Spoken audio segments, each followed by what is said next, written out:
Hello, everybody. This is Patrick Collins, and welcome to the show.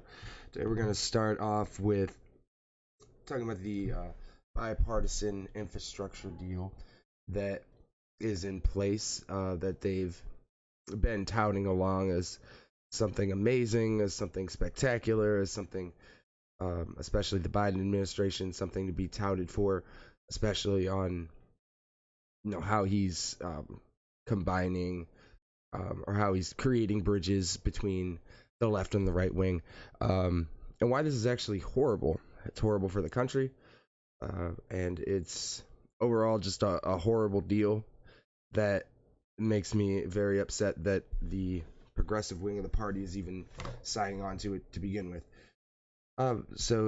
It says right here in this press release, from Common Dreams, bipartisan infrastructure plan is a privatization promoting disaster.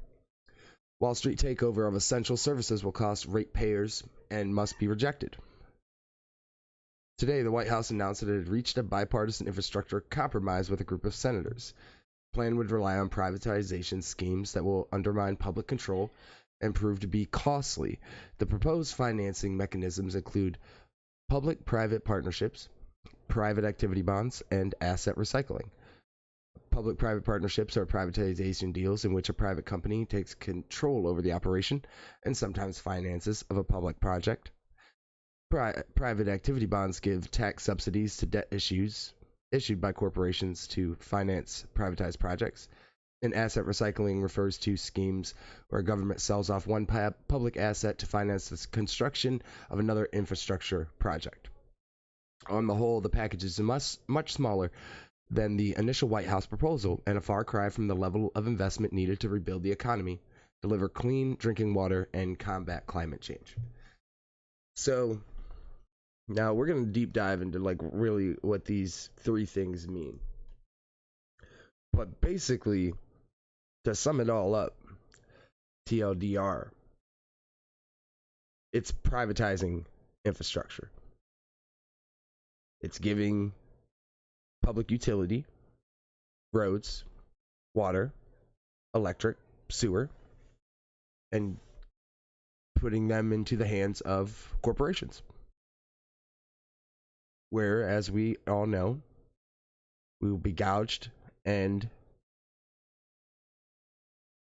taxed incredibly, and they will make it harder to pay for your essential needs. So when the public-private partnerships is when the private sector invests in the public sector of the business. But the problem with this is that when you spend money, for every dollar that we're taxing out for these private corporations to contract, when we could be going through the public sector, it's costing us more. So therefore, these private contractors, 9 times out of 10, they have to make their money through cutting labor costs, not paying their people a living wage or a decent wage for what they're doing, or through safety measures. This privatization of infrastructure is nothing new, especially the getting money, basically taking a loan. It's a multi-part loan where where the corporations can charge interest on the money that the government from taxpayers, so it ends up costing us more in the long run. And this is the same kind of bullshit that Trump tried to pull, the same exact that Republicans have tried to pull for a long time, this privatization of infrastructure, and that Democrats have shot down, for rightfully so, for a long time. But it seems like now, with bipartisan Biden in the office, it would be the perfect time for the moderate Democrats and the Republicans to get something that they've wanted for a long time. Now, when you think about public utility, this is what's really terrifying about it. If you think about privatization of infrastructure, when you think about privatization of public utility, I always seem to think about not only the obvious price gouging that will go on because they will charge more. Your water bill, your electric bill, toll roads will go up exponentially. But the fact that if they're owned by private companies, there's always a chance for censorship. And we've seen it nowadays with things like Facebook and Twitter, how I believe personally they should be public utilities, because that would allow people to have freedom of speech on there without being undermined by a boardroom, by a corporation. But if the opposite is true, let's say a company is, a company that destroys the earth, a big oil company decides to buy a power grid of a left-leaning district and price gouge them until they vote a certain way. This could be in a way like censorship on a human level. It could get to that point, and of course that's a terrifying thing to think about, and maybe it's a bit of just nightmare fuel, but it is possible. Now, the private activity bonds. This is basically interest-free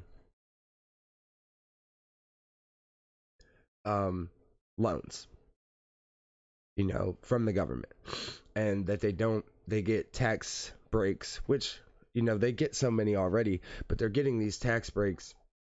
They're getting paid by the government to do these certain jobs, and then, as we've seen many time and time again, the corporations cut corners and they care about profit above all else. So they get this money, they give it out as bonuses to their their CEOs, and what it was supposed to go to, it never actually goes to. Think about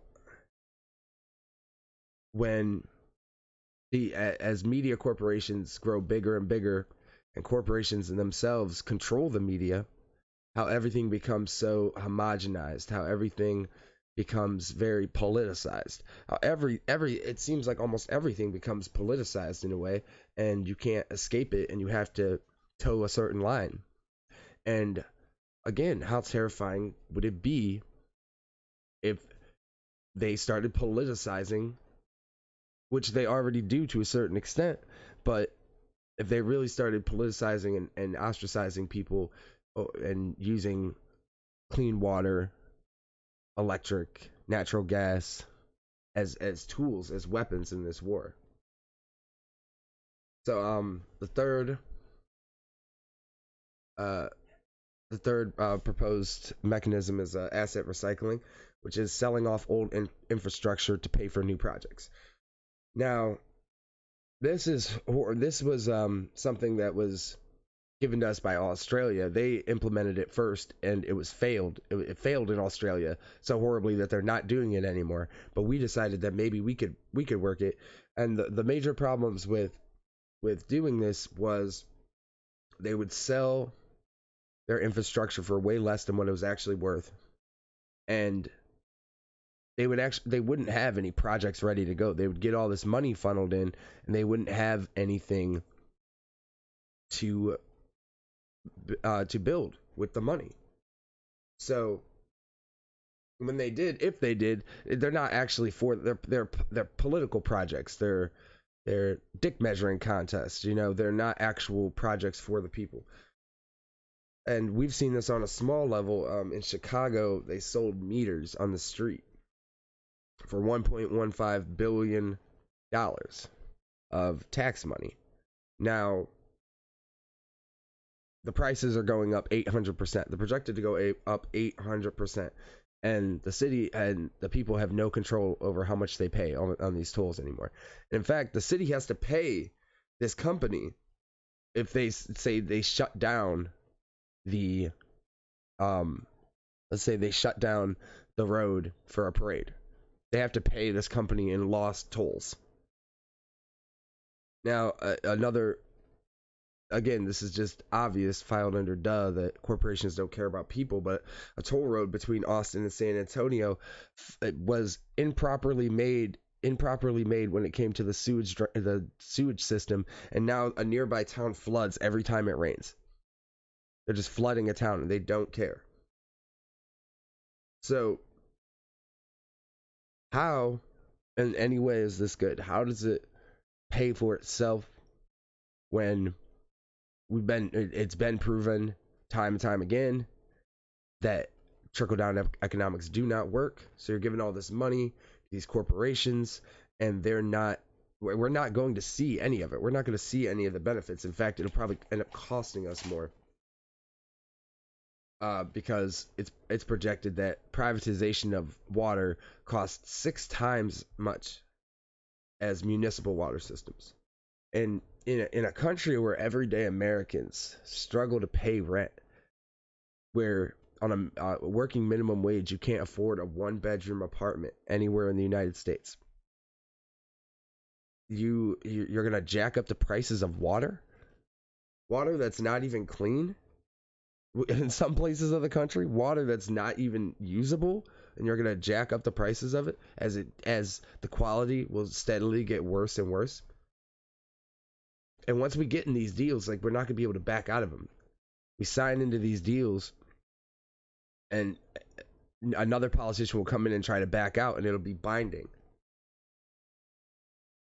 So, if you think about it, all these bills, in fact, I'm just going to end really by saying, like, all these bills at the end of the day are weak sauce to what the main problem is, because it's projected for the Clean Water Act, we need to spend about $35 billion a year, which you may think is a lot, but when we're spending trillions of dollars overseas to bomb Somalia and Afghanistan, Iraq, Syria, Libya, like, it doesn't actually revving up for another go at the war with Iran. It doesn't actually seem like a lot of money for Americans to have clean water. How about clean water for Michigan instead of worrying about blood in the Middle East?